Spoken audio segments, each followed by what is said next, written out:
Ouais, ouais, mon chéri, on va parler de toi puisqu'on va parler de cet homme qui a vécu 17 ans en semi-érection permanente. Une info qui fait froid dans le dos, cet homme de 72 ans qui a vécu pendant 17 ans avec un pénis en semi-érection permanente. Le pauvre. Ah ouais, le gars avait un javelot dans le slip. Non, sans rigoler, le pauvre, c'est un vrai truc. Il a un gonflement persistant au niveau du scrotum et du pénis, causé par une infection parasitaire, Mushkin. Et donc, c'est le problème. C'est quoi une semi-érection par rapport? Semi-érection, c'est quand tu vois Daniel. C'est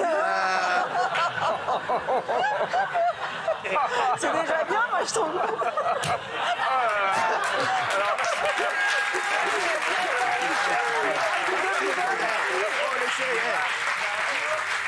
J'ai été dur avec elle il y a un instant sur Jules, je peux un peu lui faire plaisir. Ah, ma chérie. Je serais contente. Ah bah je sais, bah oui, voilà, c'est un cadeau. Je prendrais bien un petit demi. Quoi? Je prendrais bien un petit demi. Voilà son problème. Voilà son problème. Elle s'emballe. Vous savez quel était son fromage préféré? Oh, c'est nul. La demi-molette.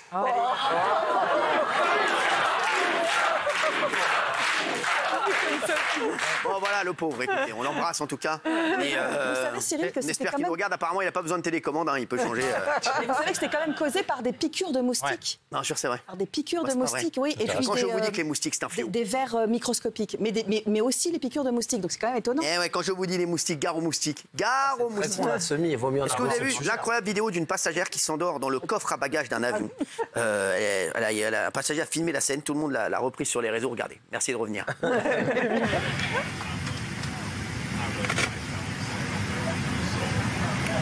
Good evening, welcome aboard Southwest Airlines Flight 37.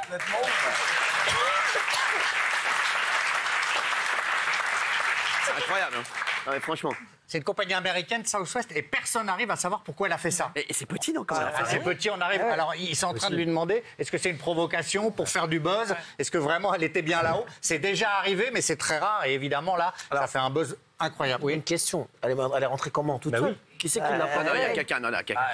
On va aider. Ah, c'est sûr. Là, toute seule. Je peux te dire que là, en plus, de toute façon, ça tient pas, là. Ça tient pas, là. Ouais, et puis elle n'est pas grande, hein, parce que. J'ai essayé une fois. Rentrer quand même. Comme ça, pour le kiff, ça marche pas, je vous le dis.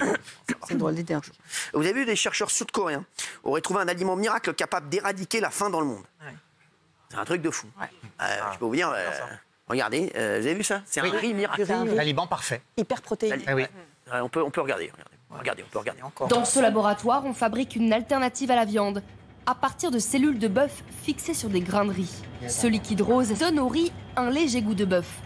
Il répond ainsi à l'évolution des habitudes alimentaires. Ce riz rose contient 8% de protéines de plus que du riz ordinaire. Il pourrait offrir un meilleur apport nutritionnel à des populations défavorisées n'ayant pas accès à de la viande, même à des astronautes, ou tout simplement à des personnes soucieuses de réduire leur impact carbone.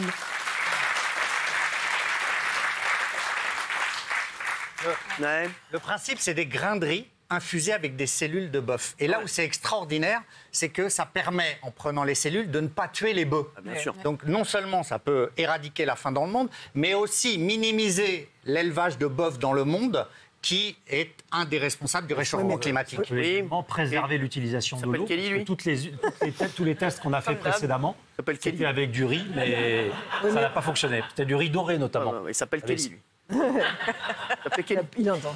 Pardon. Titus. Alors, Titus. Oui, Kelly. Non, en vrai, pour le moment, on n'a rien de miracle. Le jour où on aura un miracle, c'est quand on aura la sucette à l'infini de Charlie à la chocolaterie. Compris, mais bon. Bah, pour le moment, on n'a pas d'aliment miracle. Mais le jour où ce sera un miracle, c'est quand on aura une sucette qu'on peut sucer à l'infini. Oui. Non, c'est hyper logique ce que je dis. Ouais, mais là, c'est un pas scientifique vers une aide. Oui, mais le jour où on aura un aliment... Vous étiez à la piscine avec Daniel Moreau. Le jour où on aura un aliment Non, mais qu'on bien peut sûr. manger à l'infini, Ouais. là, Tu ce veux sera dire, un mais là- miracle. Pour l'instant, il y a 1% de bœuf pour 99% de riz. Donc il faut quand même qu'ils continuent à travailler dessus. Mais c'est plus... Et toi, t'es Madame Rasras. Attendez, quelqu'un a une bonne nouvelle. Elle dit toujours, ah ouais, mais là, il y a un montant de bœuf. Je calme Pas pour possible. l'instant. Mais c'est sur Arrête de parler. Elle est contente. C'est insupportable. Elle n'a pas parlé du week-end, elle était seule, elle nous a tués. Sur ma vie. Allez, va revoir le mec en semi-érection, là. Vous posez une question sérieuse, moi? À qui? À vous. À moi Oui, à vous, parce que je crois que c'est vous qui êtes le plus à même de répondre. Oui, bah, vous pensez qu'avec toute je vous la le confirme. richesse qu'il y a dans le monde, on n'est pas capable d'arrêter la faim dans le monde? Alors c'est à moi que vous posez cette question? Par hasard, hein. Parce que là, le riz, ils vont le vendre plus cher. Si c'est un riz qui est plus consistant que autre, machin, vous n'allez pas faire croire que c'est ça qui va arrêter la faim dans le monde. Je vous pose la question à vous, avec les millionnaires qu'il y a sur Terre, est-ce qu'on est toujours dans cette situation? C'est une supercherie, ce riz rose, là. C'est à moi que vous posez la question. C'est à vous que je pose la question. Si vous avez un indice, vous pouvez m'éclairer. Parce que c'est pas cher, le riz, en soi. J'aimais mieux l'autre. Non, franchement... En vrai. Oui, non, mais... En vrai. Le problème est beaucoup plus... Non, le problème est beaucoup plus compliqué. D'accord. C'est une question de production. C'est ça, mais je te répondrai de ce soir, passe à la maison. Après, le problème, c'est qu'à chaque fois qu'on envoie des sacs de riz dans les pays où il y a des famines et tout ça, le problème, c'est de le faire cuire, parce qu'il n'y a pas d'eau. Et donc, en fait, ils ont des sacs de riz comme ça, et en fait, personne ne peut en manger. Le problème, c'est ce que je disais tout à l'heure. Voilà, tout à l'heure. Et notamment, il y avait eu des tests avec un autre type de riz qui poussait beaucoup plus facilement il y a quelques années. Ouais. Il fallait utiliser énormément de quantité d'eau, donc c'est pas. Moi, j'étais hyper pote avec un mec. Ça, c'est un vrai espoir. Non, mais je te dis, sérieux, j'étais hyper pote avec un mec qui a Oncle Benz. On se tapait des rigolades. Et ben lui, tu vois, il mangeait que du riz. Et ben il était en forme, il est resté en forme des années. Des années. Vous êtes plus riz ou pâtes? Je j'aime bien le riz, j'aime bien les pâtes. C'est une question importante. Il y a des je dois citer d'autres marques de riz. Je vais citer Toro Olé, bien entendu, et sucre d'enfer. Merci.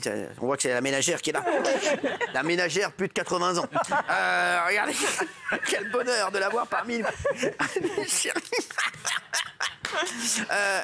Les chéris, vous avez vu ce salarié d'un supermarché qui a été licencié pour avoir mangé un petit paquet de mini saucisses, enfin un paquet de mini saucisses à 5,48 €. Gilles, est-ce que tu peux nous raconter cette affaire? Oui, c'est une affaire hallucinante. Le 9 février, ce salarié a faim. Ça fait on dirait Michel Marie, Loïc. Non, mais ça fait... Ça fait le 9 février. On est au rayon charcuterie d'un supermarché. Quand tout à coup, un dénommé Francis a une fringale. Se dirige vers du salami, puis très vite, il bifurque vers des mini-saucisses, ouvre un premier paquet, le dévore, jusqu'à ce qu'un employé du magasin appelle la sécurité. C'est ça. C'est exactement ça. Vous avez tout raconté. Oui, il prend des gâteaux, une canette, mini-saucisse, c'est la pause du midi, il a faim, il va manger ça, il dit il y a trop de monde en caisse, je paierai lundi prochain. Un vigile le voit. Donc le lundi, il paye, mais il oublie de payer les mini-saucisses.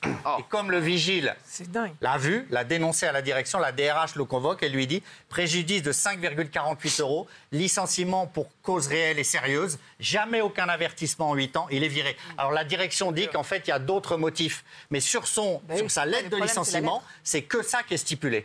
Voilà. Donc, il devait payer le jour même. Oui, il n'a pas payé le jour même. Dans le règlement. Il a stipulé parce que ça suffisait peut-être, non? Peut-être, il a oublié de le payer le lundi, il oublie de payer ça. Mais est-ce que pour 5,48 €, on tire quelqu'un? Alors, apparemment, c'est une proportionnalité. Si tu étais patron, pour 5,48 €, tu accepterais de conserver quelqu'un qui... Ben oui, mais... Alors, t'as vu tout ce qu'il m'a volé dans ma loge? C'est 200 €. Non mais Jacques, il y a une proportionnalité.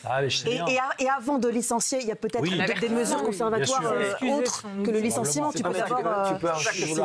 S'il vous plaît, Bernard Montiel, il se pack. J'ai pas vu depuis le début de l'émission celui-ci. Il est de retour. Et bah écoute, sympa de te revoir. Non, parce que c'est intéressant, il peut attaquer, il va gagner. C'est pourquoi, s'il n'a pas d'antécédent, il peut gagner très largement, très facilement. Alors je conseille à ce monsieur d'attaquer. Mais il est dégoûté, il veut plus entendre parler de tout ça, il veut changer de il faut gagner. Daniel, t'as déjà mangé des mini-saucisses, toi? Oui, j'adore ça, les petites... Je ne peux pas dire la marque, mais... Il ne va pas gagner parce qu'il a un dossier chargé, apparemment. Ah bon? Mais c'est pas sur la lettre de licenciement. Oui, non, mais sur la lettre, s'ils disent que ça, Mais je comprends pas ta logique, Bernard. Ça veut dire que tu voles et t'es pas viré. Exactement. Non, c'est pas ça. C'est pas du tout.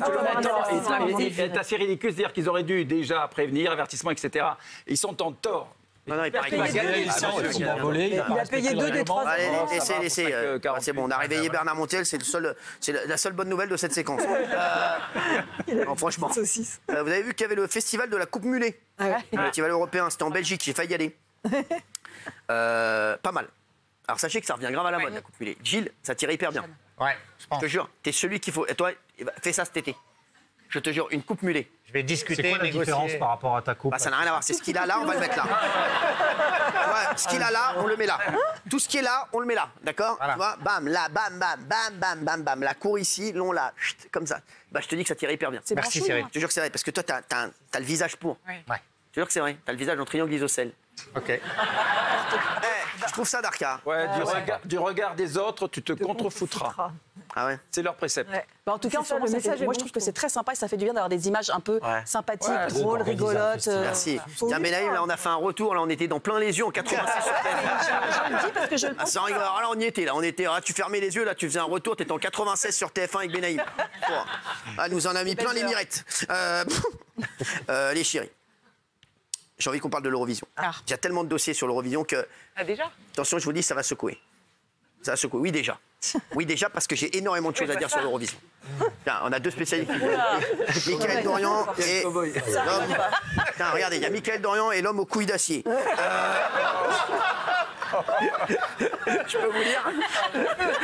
Bonjour. Frametto, décoince, dérouille, dégrippe.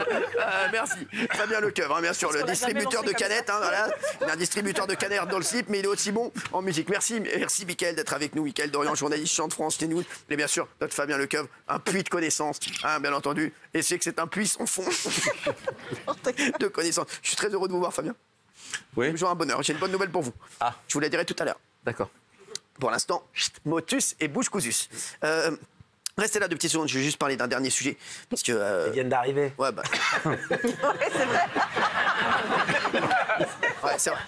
Excellent. On va repartir. C'est vrai, t'as raison, c'est vrai. Mais en tout cas, merci d'être. J'adore Chant de France. J'écoute que ça. Ouais. Ah, mais j'adore. Parce que j'aime la France, j'aime chanter. Donc tu aimes Chant de France. Merci, mais j'adore. Alors, il y a une petite étude sur le comportement agressif des automobilistes français dont je voulais vous parler à 20h30. C'est important pour moi. Injures, clignotants, téléphone. Visiblement, les Français, la conduite, c'est pas la folie. Regardez. Et franchement, c'est édifiant. Vous conduisez, vous? Merci. Bien sûr. Ça va, ça passe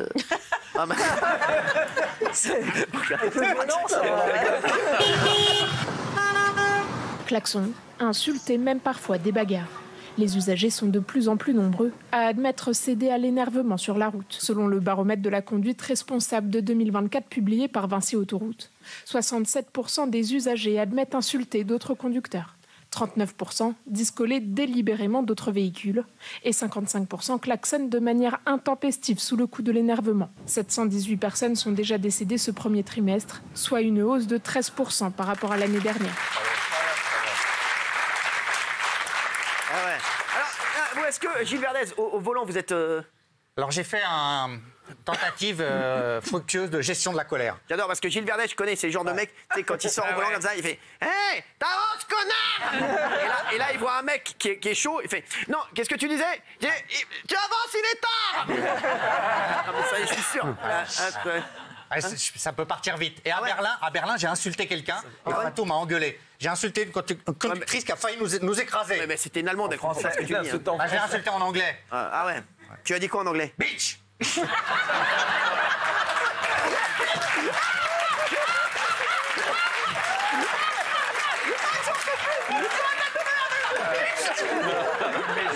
déconner, c'est la meilleure, on n'aura pas besoin. Mais la meuf, elle a pas porté plainte? Bah, elle n'a pas entendu, je crois. Fatou m'a dit quoi? Bitch, parce qu'elle n'entendait pas. Mais bitch. Ah, d'accord. Fatou m'a dit calme-toi. C'est ouf. Non, mais c'est ouf, faut rigoler. C'est pas gentil, il faut pas le faire. Bitch. Bon, merci. Franchement, c'est quelqu'un, ce gars. C'est quelqu'un. Bon, merci.